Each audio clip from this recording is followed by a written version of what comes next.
Welcome everyone to the whiteboard or visual aid portion of the introduction to the Triad of engagement.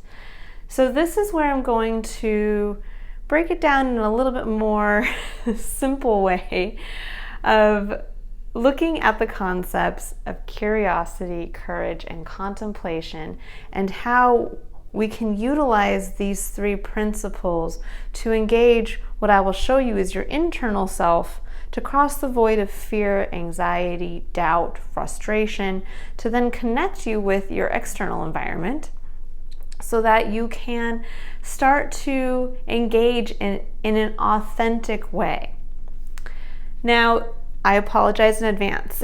As you can see, my writing skills are less than beautiful, but I'm hoping that the information here will be extremely helpful in showing how by just utilizing three very simple principles, you can really help to unlock the best of what lies within you to navigate across, again, the void of fear and anxiety, frustration and disconnection, to really get to engage authentically, easily, and with optimism and excitement with your external world, and then to continue to grow from there. So let's break it down here. We have, and if any of you guys notice, this is kind of a take on the image that I use of the flame for I Am Illuminated's logo. And the reason why I use the image of the flame is because I really do see that as what lies within each one of us. There is this eternal flame that is either, as I like to call it, our soul or our unique individual self. And then there's a part of this unique flame that is connected directly to spirit, connected directly to everything. So we don't just burn as an individual, we actually burn as an individual with our eternal passions and abilities, but we are all connected to the source that keeps this eternal flame lit. And so the kernel, the core of the flame is you. This is your internal self. And here, this is the unique abilities, hopes, dreams, needs, perspective, if I can spell. Never been a great one at spelling, unfortunately. Perspective and your ability to create, but I just say creativity. So when you're thinking about your unique self, this is what you were born as. This is what I often refer to as your original self. This is yourself uninfluenced by external variants.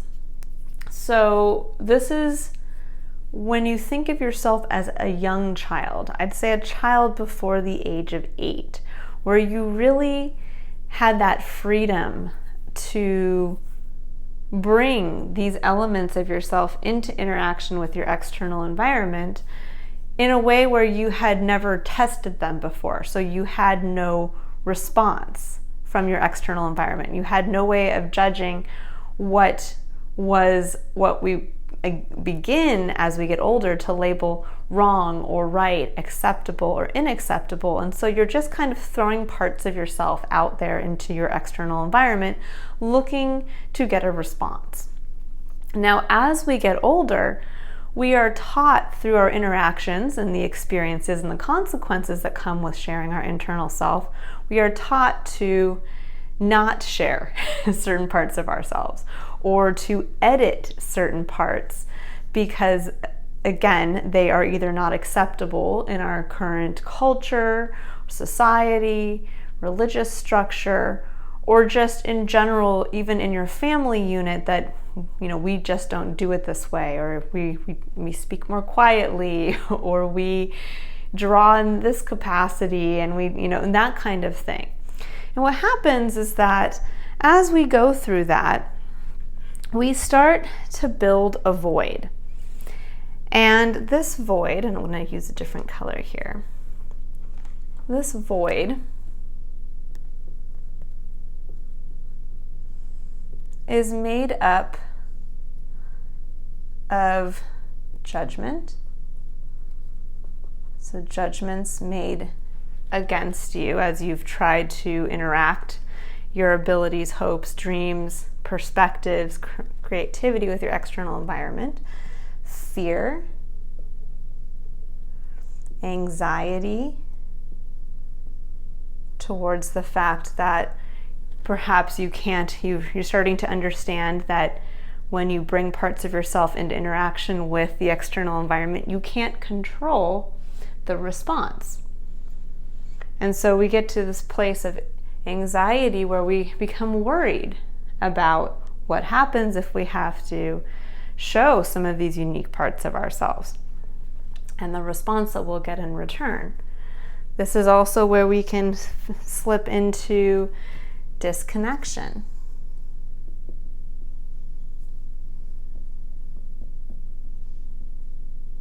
And frustration.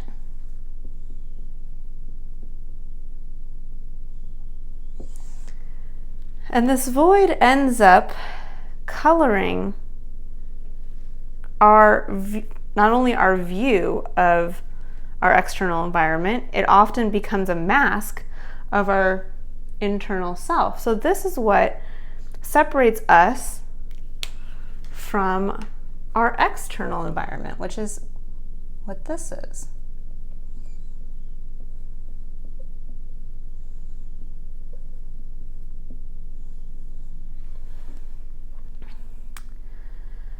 And what ends up happening here is that this void becomes thicker and bigger, and we ourselves become smaller and smaller.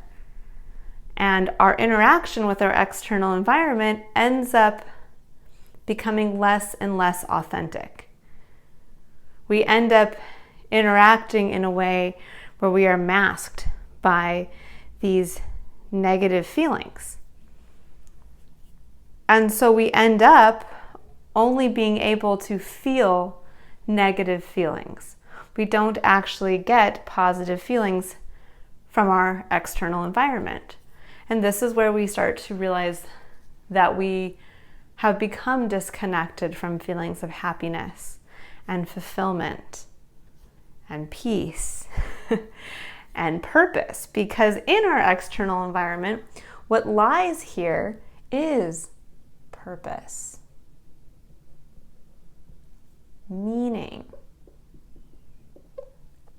growth, elevation, freedom of self.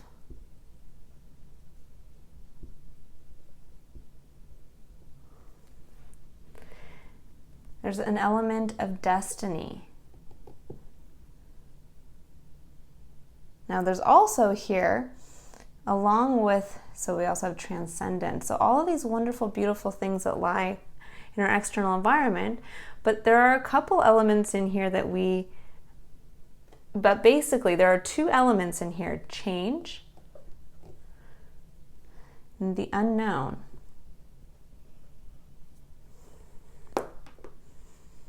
That are outside of our control. I'm going to circle these because these almost become like when you think of the human body and you think of when a virus comes in to invade your body.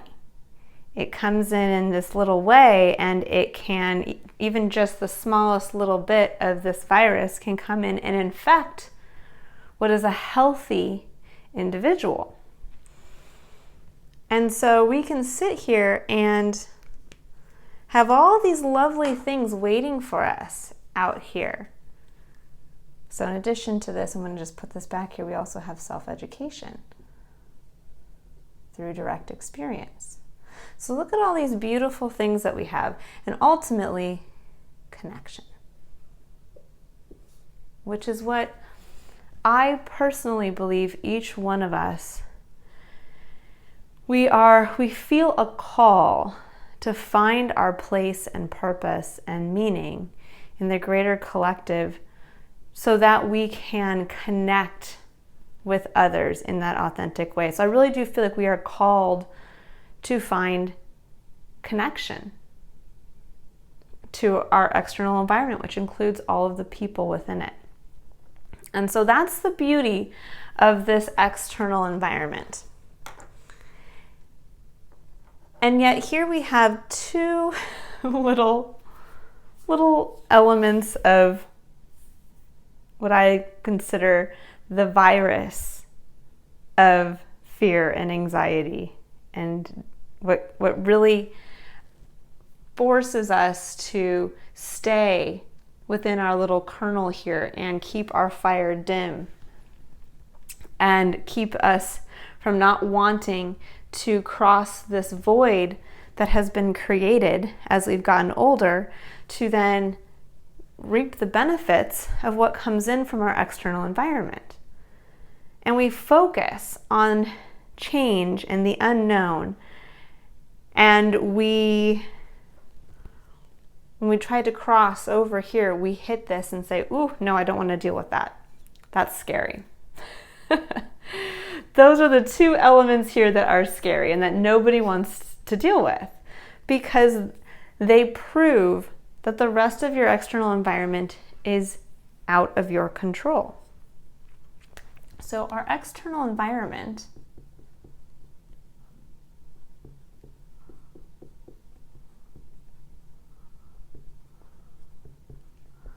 there is lack of control. This is also why I say it's the seat of destiny, because there's always something coming in that we can't expect. However, I look at it as it's part of our divine plan, so that everything that happens in our external environment is set to push us to interact with it from a place of free will, to then unlock this beautiful kernel of our unique abilities, hopes, dreams, perspective, and ability to create. It's to help us fulfill our purpose, to find meaning, and to be able to connect this self in a way where we see where we fit. We see why we are here. But it's these two elements that tie directly into this lack of control. And what happens is that we end up then not wanting, we basically hold our internal selves back from engaging by not wanting to cross this void with the external environment. And so when we actually do have to interact with our external environment, we are not truly engaged with it. There's always this element of separation.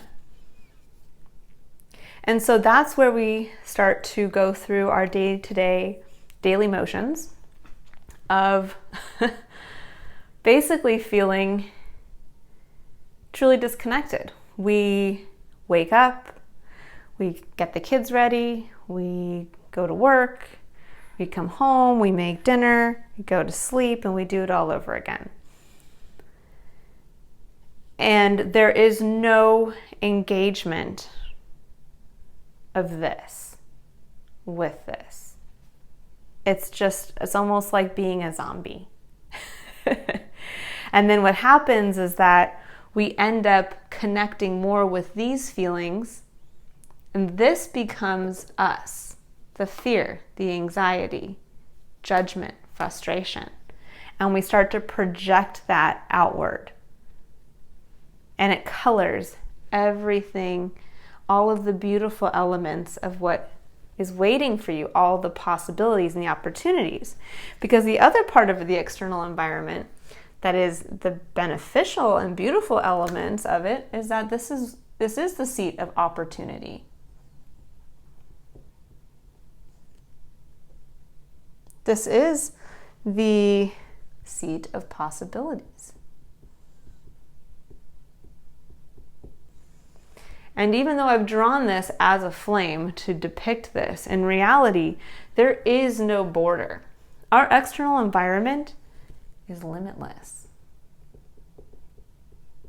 It is meant for us, it's meant to push us to unlock these parts of ourselves, to be able to create and manifest what we need in our external environment.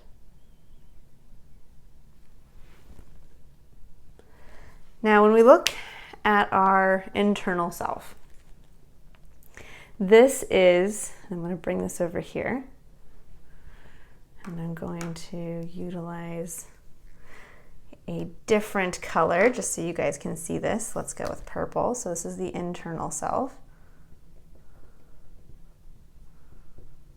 This is the seat of free will, of empowered action.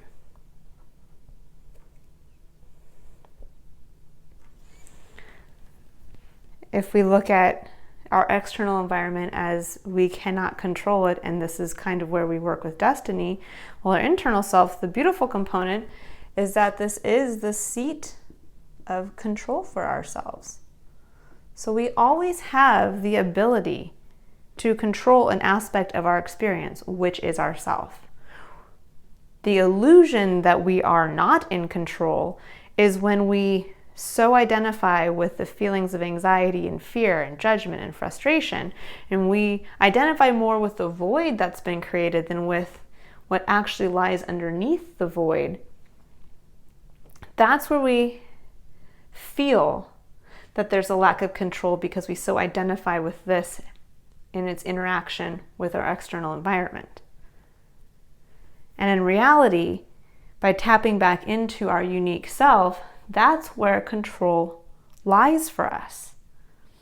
Because the more that you are in touch with what you're naturally good at, what you like to do, what you would love to manifest in the external environment, what you would love to share and connect with the world and others, well, that's where you start to realize that you have the ability to make choices, to choose to make decisions and then take action towards interacting with what comes in. And this is where we get a chance to make decisions and take action and learn, and I call this continued self-education,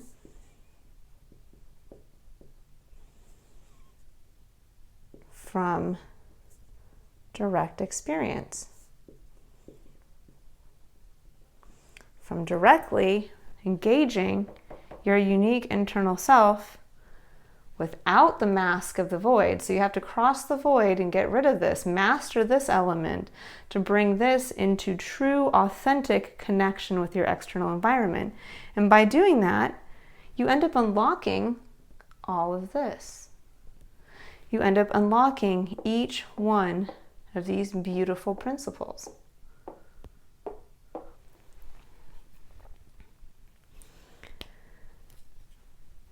Now, how does curiosity, courage, and contemplation come into this? Well, each one of these principles is meant to help you cross and work with the void of fear, anxiety, disconnection, judgments, and frustration. So I'm going to kind of color code these so that we can see them in action. So, curiosity. Curiosity embodies naturally in its best state the principles of optimism, openness, receptivity. In addition to that, it is where we get to work with the element of intent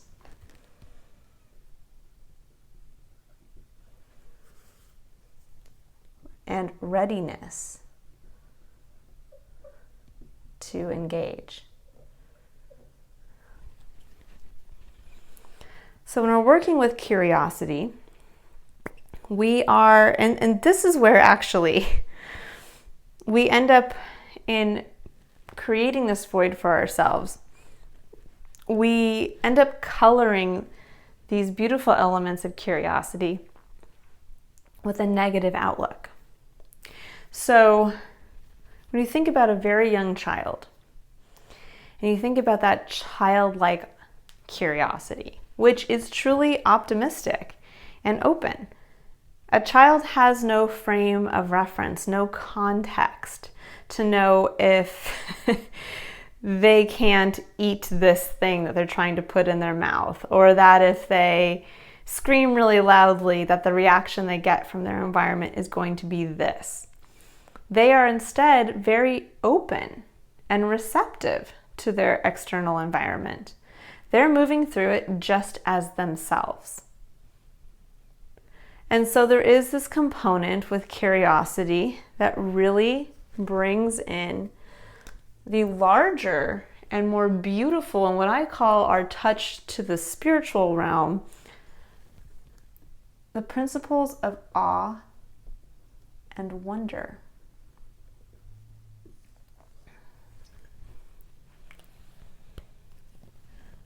And why is looking and focusing on the concept of awe and wonder so important?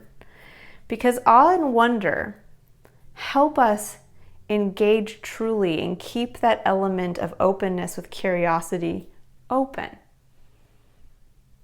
Because what happens when we focus on the void and our perspective is colored by the void, we in turn change curiosity to become one of pessimism and closed offness, being unreceptive to what's coming in, being closed to the opportunities and possibilities and limitless element of our external environment because of our knowledge that we can't control our external environment. We cannot control another person's response or reaction.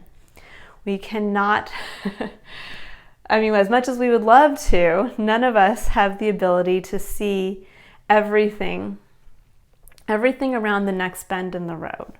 We can't predict the changes that are a continued constant in our external environment.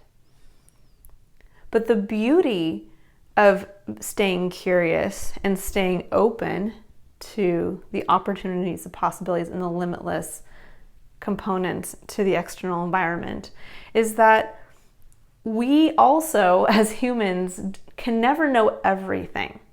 And so we are continually surprised by the beauty that happens in life, by the beneficial and amazing turn of events, the beauty that can be seen from a distance when you connect the dots between seemingly unrelated instances and suddenly we see a clear picture of how they're all connected.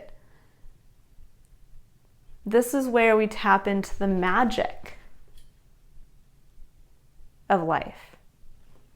And I'm going to write this out here because magic is an important component here. And you may sit there and say, oh, magic doesn't exist. When I'm talking about magic, I'm talking about that element of staying so open to and so curious to the external environment that you wonder at what the day will hold for you. You can't wait to see how this day will turn, because there are moments of magic in each one of our lives. And those moments of magic are when you randomly run into the love of your life at a place that you had not intended to go, but at the spur of the moment decided to do so, or we're dragged there by somebody else. Magic is the miracle of life, being able to create life ourselves.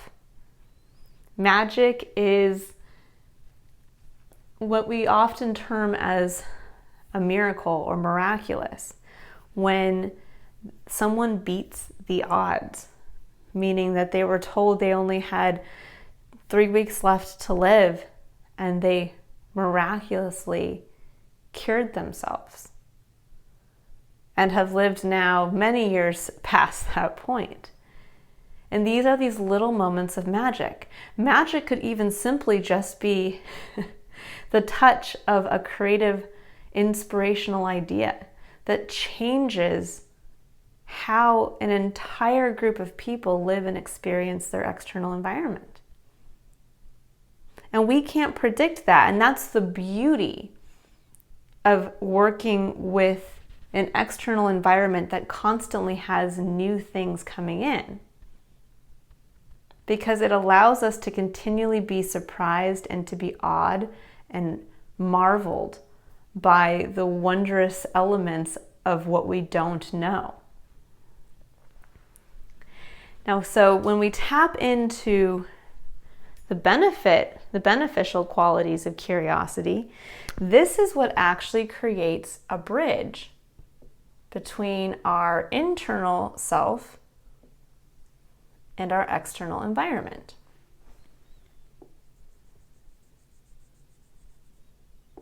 We become curious. We open up that gateway. Instead of blocking ourselves off right here, where we're like, no, I already know. I'm not going to be curious. I already know that there's change and the unknown, and I know that, and this is where we step into, as we get older, specifically into the pessimist, unreceptive qualities of curiosity, where we cut ourselves off and say, the last time I did that, this bad thing happened. I know, quote unquote, that if I engage this part of myself out here, this is what's going to happen, because last time this is what happened, and I'm just not going to do it. I know that if I cross here, I'm going to engage again with change, and I don't want to change. Well, the sad thing is, we are all, not the sad thing, the beautiful thing about our experience is that we are all meant to change. We're meant to not only change, but we're meant to evolve. We're meant to elevate. We're meant to grow. And in order to do that, we have to cross over as our authentic selves. We have to bring over our hopes, dreams, needs, perspectives, and ability to create, unique ability to create. We have to bring it into engagement. Otherwise, we will never understand our meaning or purpose, and we will never fulfill our destiny. And not only do we suffer as an individual, but the entire greater collective human experience suffers. Because what we were born with, this seed that's meant to sprout and meant to work with the collective and fill in some aspect of the larger puzzle that is our experience, never gets realized. So curiosity starts here. We are always building a bridge from ourselves outward. So curiosity has to start with your internal self. Who am I? What are my abilities, hopes, dreams, needs, perspectives, and unique ability to create? Once we start to understand that, and we turn our negative view of curiosity into one of receptivity, we can then build this bridge to our external environment to say, okay, I am open. I'm going to build this bridge. Something can come back and I can go across it. And we open it up and we work with the qualities of awe and wonder. What would it be like if I can connect one ability, hope, or dream with my external environment. And I can bring this back to, I know not everybody has seen the movie, but the Disney movie, The Little Mermaid. So there is this beautiful depiction of someone who has these hopes and dreams and desperately wants to connect it with something, with her external environment. But the external environment for her, so in The Little Mermaid, she's a mermaid under the water. But her hopes and dreams are what connect her to wanting to connect with the realm of humans on land. And she's obsessed with that, where her sisters and everybody else that she lives with is not. And so there is this element of she wants to open this. She's curious. She's extremely curious about her external environment. But she's also honoring her needs, her hopes, her dreams, and even her perspective, which is one of, I don't belong where I was originally born. I'm not fulfilled. I don't feel like I fit here. My need extends for this additional growth, for this adventure and this desire and this interest in the world of man and land. And so she is optimistically open to it. Of course, that helps bridge that void of fear and anxiety and disconnection. There are those that come in that try to warn her and tell her, man's awful, man eats your friends, the fish, man will trap you, man is not nice, all of these things that would normally, for the average person, color them with fear and anxiety and judgment and all of this, and they would normally stop themselves and say, okay, well, I guess then in that case, I'm just not meant to go there. But instead, she stays true to herself and stays true to this optimistic openness. True to herself in that I must have these dreams, desires, abilities, perspectives for a reason. And this is where then we tap into courage. And courage is where we get to connect with our seat of free will. So, with courage, we have free will to take action, to express ourself. So self-expression. This is also where we initiate.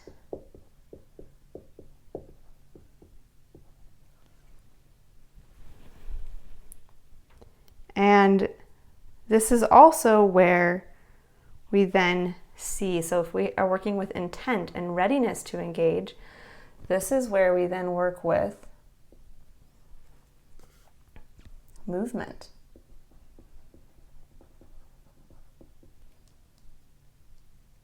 And action. Now we are acting. We are moving towards engagement. And so what we tap into with courage is we tap into the larger spiritual concept of courage is faith. Faith that I am a unique individual for a reason. The Little Mermaid used her faith to cross her bridge of curiosity into the realm of man, which was technically her external environment, or an analogy to the external environment. Faith that what she felt and who she was meant to be brought forward. And so this is where we then use courage to travel across the bridge of curiosity, and we get to interact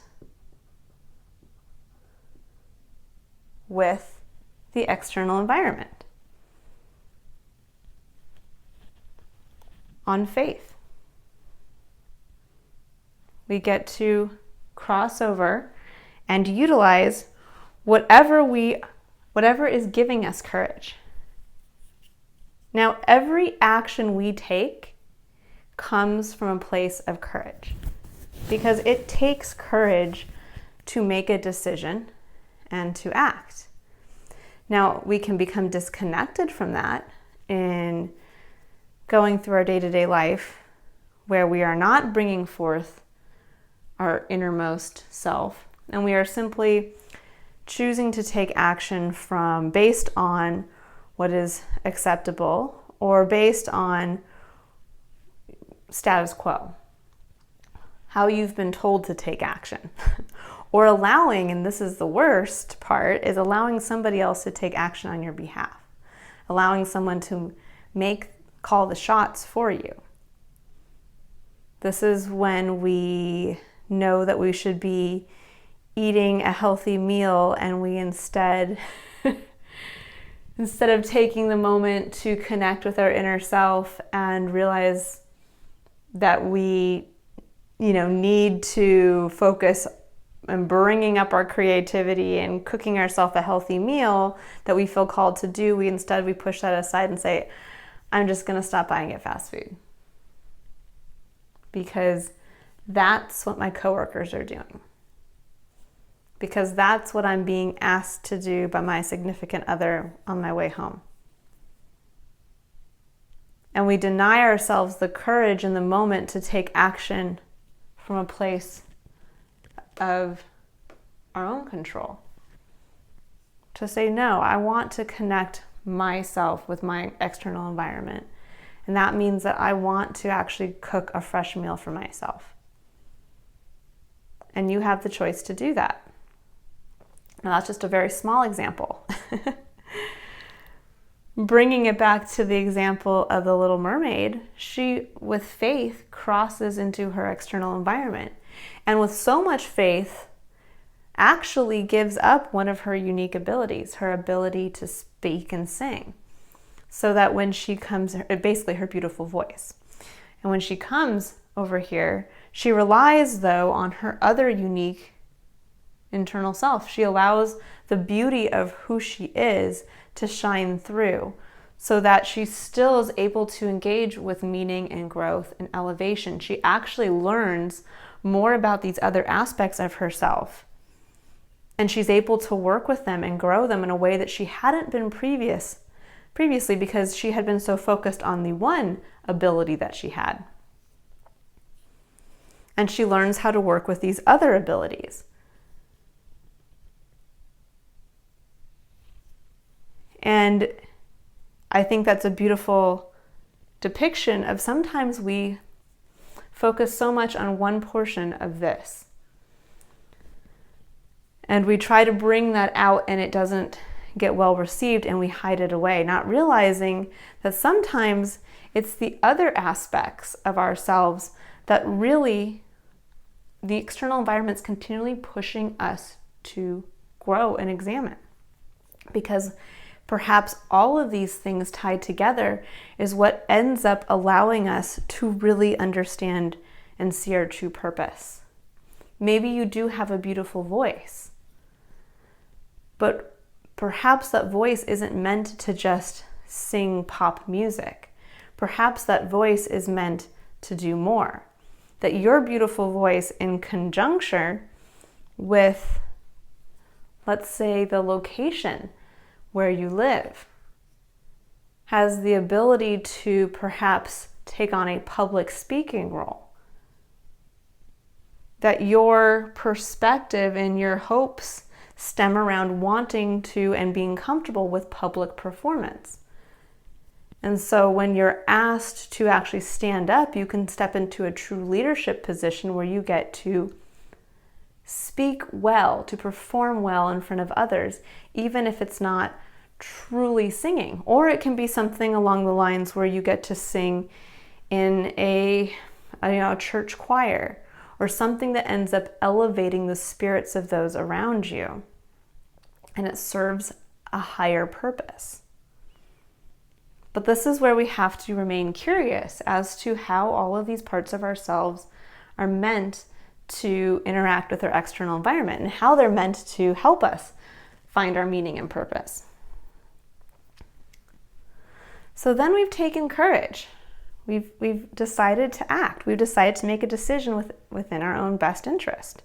And by doing that, we've honored a part of our internal self, and we've bridged that gap of fear and anxiety. We've now brought it forward, and we're actually then reaping more of what I call a purity of connection. You can actually, instead of just feeling fear and anxiety towards your engagement with the external environment, now you get a chance to feel fulfillment. You get a chance to sit down at that lovely meal that you just made, and you feel not only full from what you've eaten, but you feel fulfilled. And that's the difference between authentic engagement and inauthentic engagement. We can fill ourselves with all kinds of things, especially in the material world. We can buy all kinds of things for ourselves, and we can maintain a level of a certain element of societal status, but we may feel full, but we never bring it to that additional level of fulfillment. And that's the aim here with utilizing the triad of engagement, is that we bring ourselves, our unique selves, into authentic connection with your external environment so that you feel fulfilled. You feel the happiness that comes with connecting your truest self. And you also tap into the freedom of self. It is so freeing to liberate all of this out here, because the external environment is truly limitless. Here you're holding yourself back behind a bubble and a mask and basically the void of fear and anxiety. Out here, you're free. Even with the fact that you can't control your external environment, that you can't control how others react to you. You can't control the element of change that will bring in unknown circumstances and events. You can control how you are out here. You can let yourself be seen. You can utilize every single one of these internal parts of yourself out here.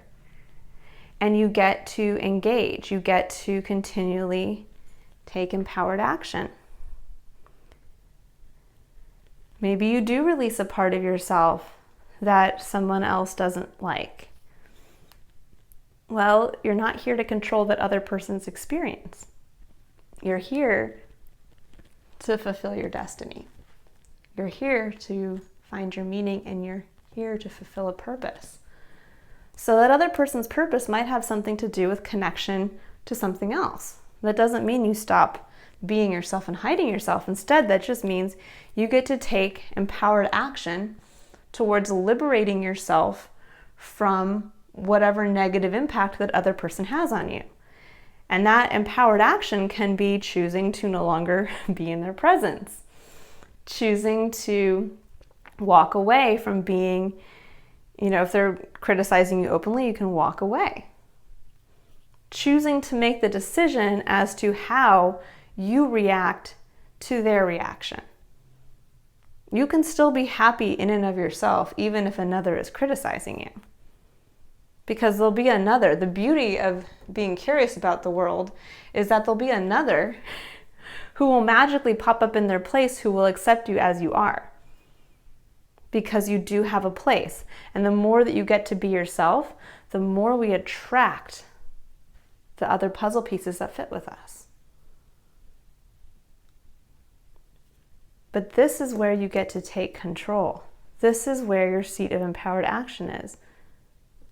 When it's in here and you're not using the bridge of curiosity and courage, you're not working with free will. You are trapped by the mask of fear and anxiety. Then the last portion of the triad of engagement is contemplation. And contemplation works with the key liberating concepts of reflection, of integration, of self-education,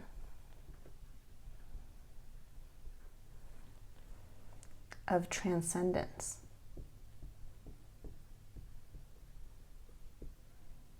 and growth. This is also where if we build intent and readiness to engage by building our bridge, we then on faith that we are meant to share our internal selves with our external environment, that we are meant to fill a purpose, and that we are meant to have and find our own meaning, and to connect that with others, which only happens out here. Can't stay in here behind the wall. So we take movement and action towards engaging our internal self with our external environment. Then over here, we work with reaction.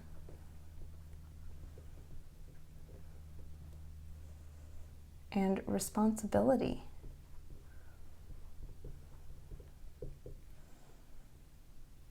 And responsibility, all right, to self. And consequence.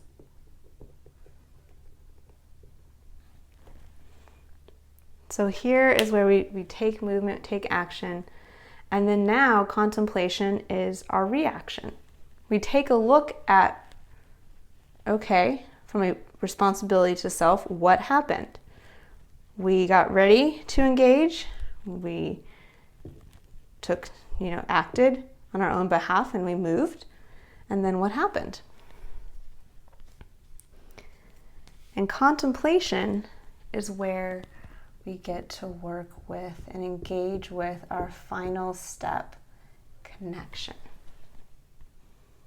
So we have awe and wonder, faith and connection. And this is what keeps us tied to the divinity, the spiritual nature of our experience. And so once we've crossed the bridge of curiosity through courageous action, we then get the lovely chance of being able to build a secondary bridge of contemplation. And contemplation gets to bring us back to our internal self. It gets to bring us back to where we get to see, okay, I've been working with myself in the external environment where I'm free to make decisions on behalf of myself, and I'm free at the very core level of how I perceive my interaction with my external environment and what comes in. And then I get to bring it back. I get to build this open bridge between the external environment and myself to say, okay, what happened? What else might I need to come back in and dig in my toolbox to then bring back out? And this can be equally as scary, because sometimes what happens is we with the best of intentions and with courage, we bring ourselves out into the external environment and we get stuck there. And where we can get stuck in our our external environment, separated from our internal self, is where we're too afraid to admit that there was a negative consequence. We're too afraid to reflect on perhaps we made choices that did not. Now we made them out of our own free will, but they didn't bring about a positive result or a positive feeling. And what happens when we get stuck in our external environment, separate from our internal self, is where we get stuck in a spiral of making the same decisions, of getting stuck in a negative pattern. This is where we end up because we're not contemplating, we're not reflecting, we're not integrating, we're not bringing the external environment, our experience with the external environment back to self, to then kind of recalibrate, regroup, tap into our toolbox to bring more of ourself out and to engage again and keep this cycle going, that this is where we end up going from one significant partnership to another that's exactly the same, where we aren't changing anything about what part of ourselves we're bringing out into our external environment. And so we just keep moving from one person to another, thinking that somehow this is what's going to create a fulfilling relationship. But in reality, it's because we haven't gone back in, again, crossing that void of fear, anxiety, and disconnection and all of that, to come back to self, to be realistic, to be responsible to self, which is to see things for what they truly are. To say, what was my part in this failed relationship? And what now do I need to bring out new and make vulnerable by bringing across the bridge with full faith, taking courageous action? What now do I need to bring in from my internal self out into my external environment for my next relationship? This can also be when we don't want to cross the bridge of contemplation and come back. This is where, again, we prevent ourselves from self-education. This is where we feel that this is where, again, we're not learning from our actions. And we're not learning how to continually integrate new parts of ourselves. So another example could be you in the work world. That every time you are in a place, and a new place of work, the same things keep happening. You have the same interaction, same negative interaction with your boss. Or you have the same negative interaction with your coworkers. If you start to find yourself moving environments, but nothing changes, meaning you quit one job and you move to another and you find yourself saying and experiencing the same things, then it's not the environment, it's what you're bringing into the environment that needs to change. And this again is where we cut ourselves off from being able to transcend and grow, tapping into those beautiful portions of ourselves that only happen out here. But we have to make the journey back, even if it's hard. This is one of the most difficult. We think courage is difficult. But sometimes contemplation is difficult because this is where we actually have to admit fault. We have to admit that we did work with free will and we did take action and we did make decisions completely independent, and that there was always an element of control here for ourselves, completely independent of others or the situation or environmental influences. And this is where we have to face that, fear and anxiety of admitting to ourselves, I made that mistake. I chose to take that action. I chose to make that decision, and it didn't work. But instead of holding ourselves to judgment and to frustration and to disconnection and saying, well, I'm never going to go down that part. I'm never going to share that part of myself again. Instead, it's about realizing, no, this is part of your growth.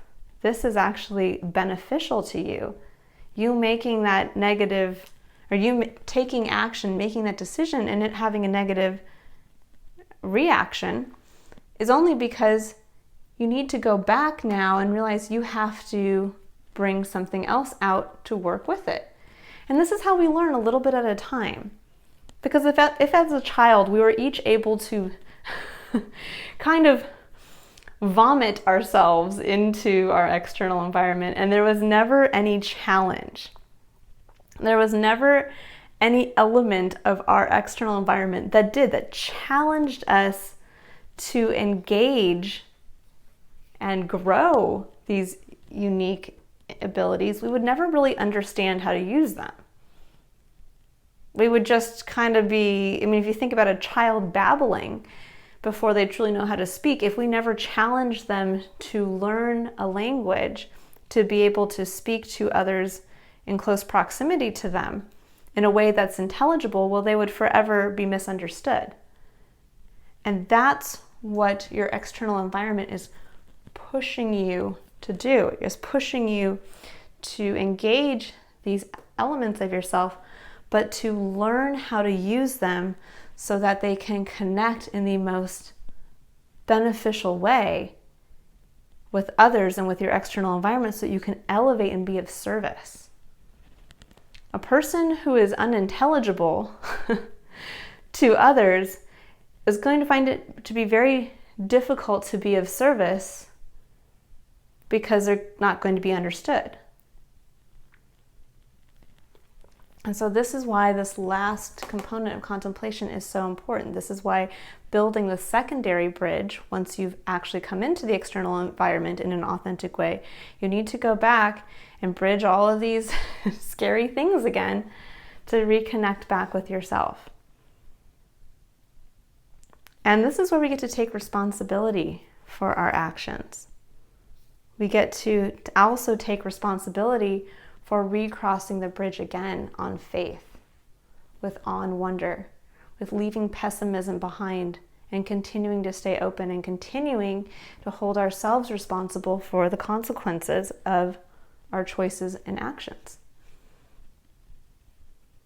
And what ends up eventually happening is when you continue to keep these gates open, or these bridges open, eventually these things start to disappear. You start to see everybody, the void disappears. And now, this is all your internal self.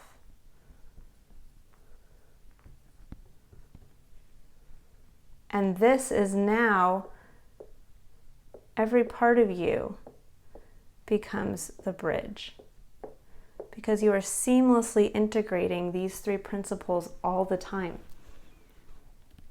And that's when ultimately we achieve flow. We achieve fulfillment.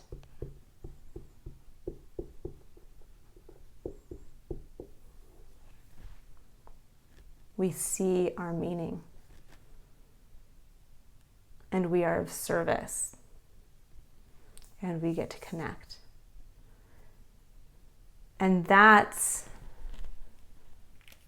how curiosity, courage, and contemplation can liberate you from being held back by just the feelings of fear and anxiety, judgment, disconnection, and frustration. So that you can tap into your spiritual purpose.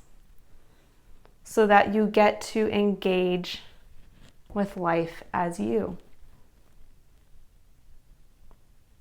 You get to continue to learn about yourself and about why you are who you are, and to see where you are needed.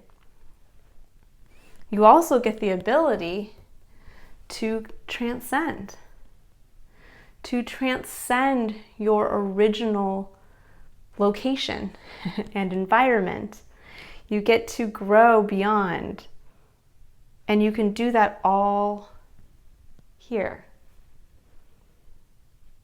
You get to liberate yourself. And that's what each one of us is being called to do. Each one of us is being called to liberate ourselves fearlessly, optimistically, and self-responsibly to help elevate all of the human experience. I hope this has been a helpful demonstration. If you'd like to work more with the elements of curiosity, courage, and contemplation, I do on my Instagram page, which is I Am Illuminated, and there is a link to that in the description box below.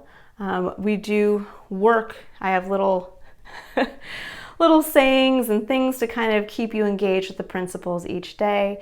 In addition to that, if you'd like to work with me one-on-one in a more spiritual coaching way where we integrate these principles in a more directed and individual and specific way to you, you can click on the link in the description box below to view my website and book a personal reading or private coaching session.